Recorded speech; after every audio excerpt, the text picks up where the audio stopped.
नमस्कार जय हिंद दोस्तों, स्वागत है आप सभी का आपके अपने YouTube चैनल अभय स्टॉक पर। मैं हूं आप सभी के साथ अभय यादव।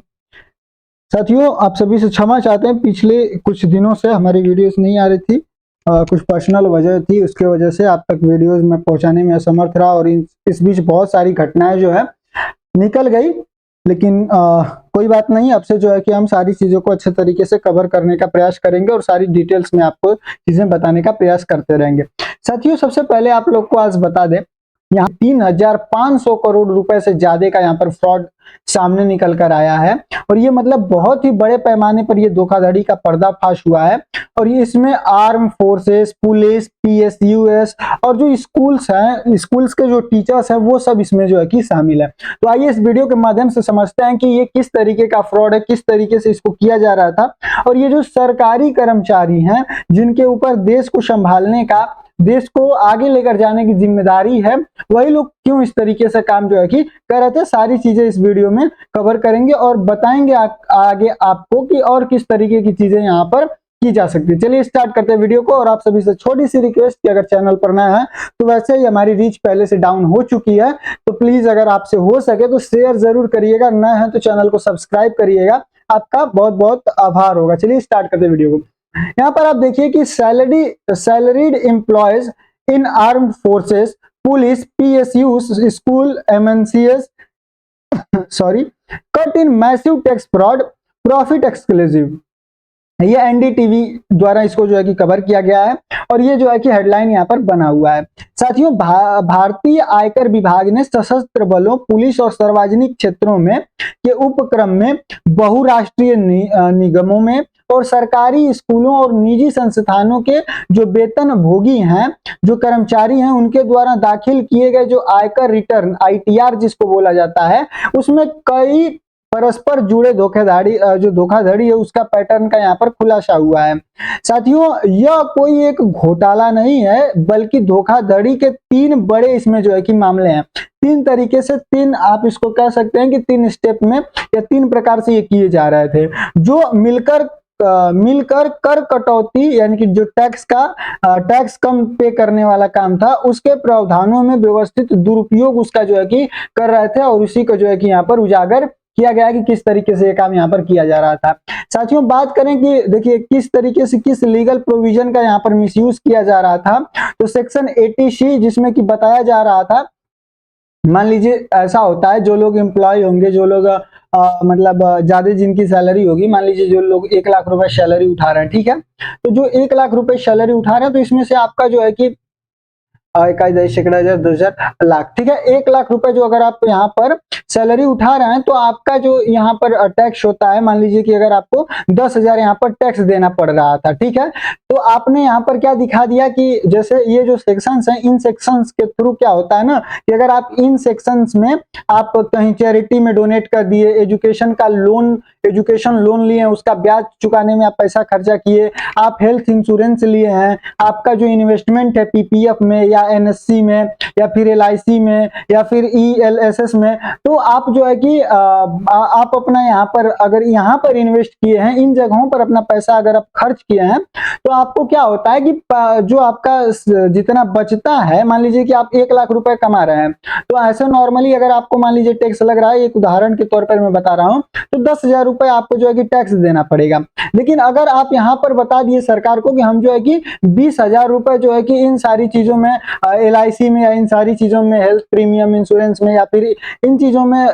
डोनेट कर दिए हैं या फिर इन्वेस्ट कर दिए हैं, तो सरकार फिर आपको क्या करती है कि आपका जो 80,000 रुपए का बचा हुआ पैसा है, 80,000 रुपए पर जो है कि यहाँ पर आपसे टैक्स लेने का काम करती है, ठीक है। तो इस तरीके से इन जो लीगल प्रोविजंस हैं, इनका मिसयूज करके सरकार को गलत तरीके से बता के कि हमने यहाँ इन्वेस्ट किया है, यहाँ पर गलत तरीके से अपना पैसा बचाया जा रहा था। साथियों, अधिकारियों ने इस धोखाधड़ी का पता कैसे लगाया, तो देखिए आयकर विभाग यादृच्छिक जांच मॉडल से डेटा मिलान, साथ ही एआई के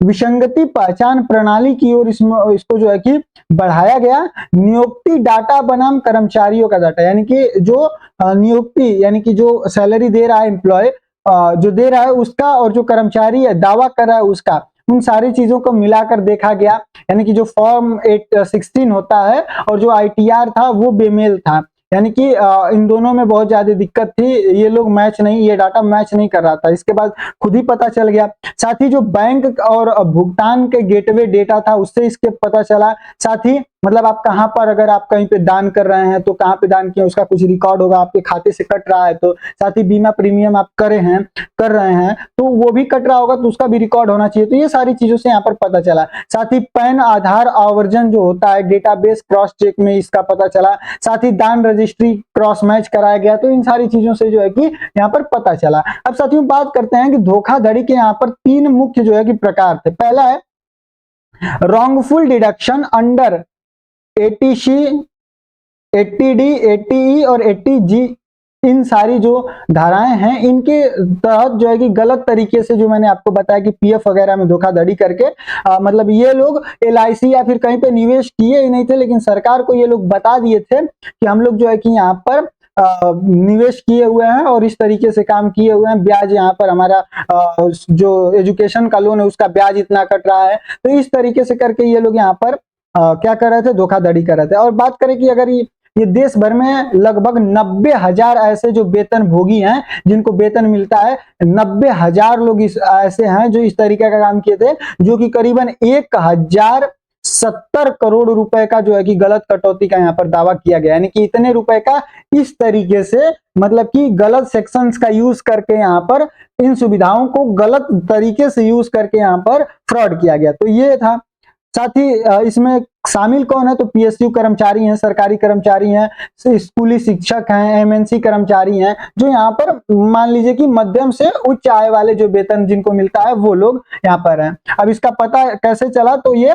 जो नियोक्ता द्वारा प्रदान किए गए जो फॉर्म 7 होता है, यानी कि जो कंपनी होती है वो बताती है ना सरकार को कि हाँ हमारे यहाँ इतने इंप्लॉई है, हम उनको इतना इतना जो है कि पेमेंट करते हैं। तो उन लोगों से वहीं फिर जो व्यक्तिगत आईटीआर जो इंप्लॉई है जो वो डालता है अपना आईटीआर, तो उन सारी चीजों से यहाँ पर ये पता किया गया। ठीक है। अब साथियों जो दूसरा तरीका अपनाया गया वो था कि फेक पॉलिटिकल डोनेशन का क्लेम किया गया, यानी कि पॉलिटिकल डोनेशन किया गया है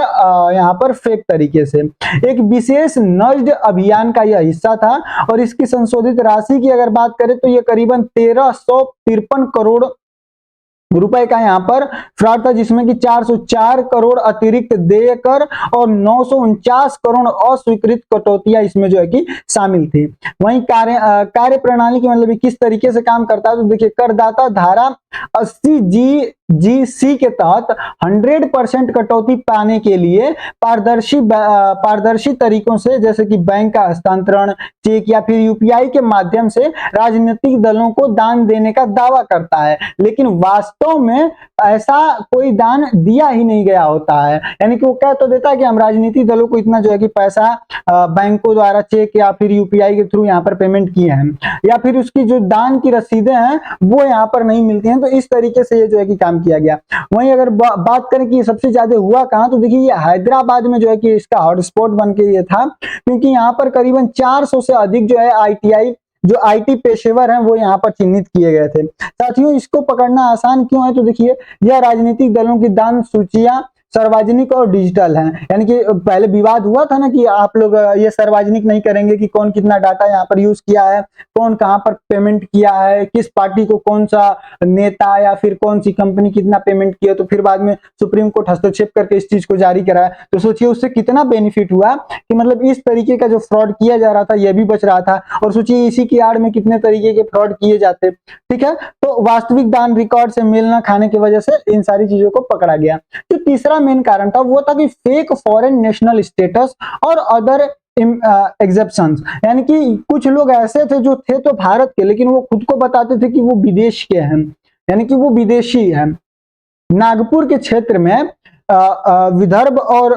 मराठावाड़ा, लेकिन ये पैटर्न पुराने देश में देखा गया है। यानी कि ये राशि जो टोटल थी वो अकेले नागपुर के क्षेत्र में 100 करोड़ रुपए की फर्जी छूट पता लगाने के बाद राष्ट्रीय स्तर पर 1045 करोड़ के फर्जी दावे यहाँ पर वापस ले लिए गए। यानी कि यहाँ पर जब पता चला कि सरकार इस तरीके के काम करने वालों को पकड़ रही है तो इन लोगों ने क्या किया कि जो लगभग 1045 करोड़ रुपए का यहाँ पर जो फर्जी वाला दान था उसको इन लोगों ने यहाँ पर रिटर्न ले लिया कि नहीं भैया हम लोग जो है कि इससे साइड हो रहे हैं, क्योंकि इन सभी लोगों को ये पता चल चुका था कि सरकार क्या कर रही है। तो सरकार अब यहाँ पर पकड़ने का काम कर रही थी, देखने का काम कर रही थी। साथियों इसमें जो रेलवे है, पुलिस है, जिला परिषद है, सार्वजनिक उपक्रम है, तो ये सारे लोग जो है कि शामिल थे। अब साथियों पता लगाया गया इन सारी चीजों से उनके आधार पैन, इसीलिए तो ये सारी चीजें लिंक कराई गई। अब साथियों बात करें कि इसका प्रभाव और परिणाम क्या हुआ, तो देखिए इसमें वित्तीय यानी कि तीनों धोखाधड़ी धारा में लगभग 3468 करोड़ यानी कि मान लीजिए कि आप ये 3500 करोड़ रुपए के आसपास की ये जो है कि राशि बनती है। इससे ज्यादा के झूठे दावों की पहचान की गई और संशोधित रिटर्न के जरिए तुरंत वसूली के साथ जुर्माना भी इसमें शामिल किया गया। अब साथियों देखिए अब इसमें कानूनी प्रक्रिया क्या है, तो अगर जानबूझकर गलत रिपोर्टिंग की गई है तो इस मामले में आयकर अधिनियम की धारा 277 के तहत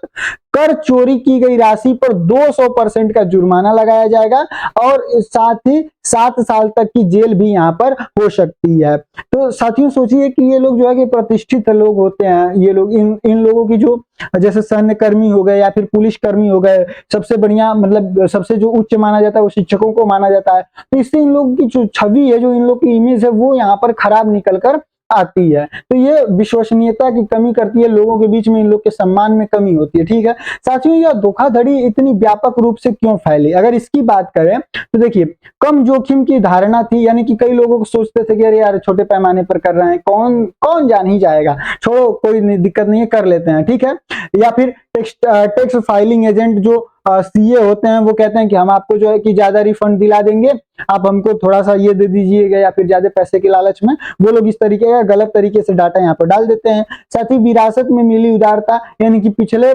पहले के वर्षों में कागज आधारित सत्यापन था तो ये धीमा होता था और आंशिक था, यानी कि ये बहुत ही अच्छे तरीके से लागू नहीं होता था। आप लोगों को पता है पेपर में पहले चीजें होती थी तो डिटेल्स में या फिर इतनी जल्दी चीजें पता नहीं चल पाती थी, चीजें उजागर नहीं हो पाती थी, होती भी थी तो मान लीजिए पेपर में ये उसको फाड़ के फेंक देंगे, साइड कर देंगे या किसी भी प्रकार से। लेकिन अब सारी चीजें डिजिटल हो चुकी है, साथ ही एआई का यूज किया जा रहा है, तो इससे ये सारी चीजें पता लगाई जा रही है। वहीं सहकर्मियों का व्यवहार की बात करें तो कुछ मान लीजिए कि हर कोई ऐसा तो कर नहीं रहा है, लेकिन अगर आपके अगल बगल में हर कोई अगर ऐसा कर रहा है तो आप भी अकेले हैं तो सोचेंगे कि अरे यार ये लोग तो कर ही रहे हैं, चलो हम भी कर ही लेते हैं। तो इस तरीके का यहाँ पर जो कहते हैं ना संगत का असर, तो उस तरीके की चीज यहाँ पर देखने को मिली। साथियों अगर बात करें कि अब इसके आगे बढ़ने का रास्ता क्या है, तो करदाताओं के लिए अगर बात करें तो जो लोग अभी मान लीजिए झूठे यहाँ पर इस तरीके का फ्रॉड कर चुके हैं तो वो लोग अगर चाहें तो वो स्वेच्छा से अगर अपने आईटीआर को संशोधित कर देते हैं तो इसमें कोई भी मान लीजिए कि बोल देंगे कि हाँ हमसे गलती हो गई थी, या फिर स्वतः ही स्वीकार कर लेंगे, तो यहाँ पर कोई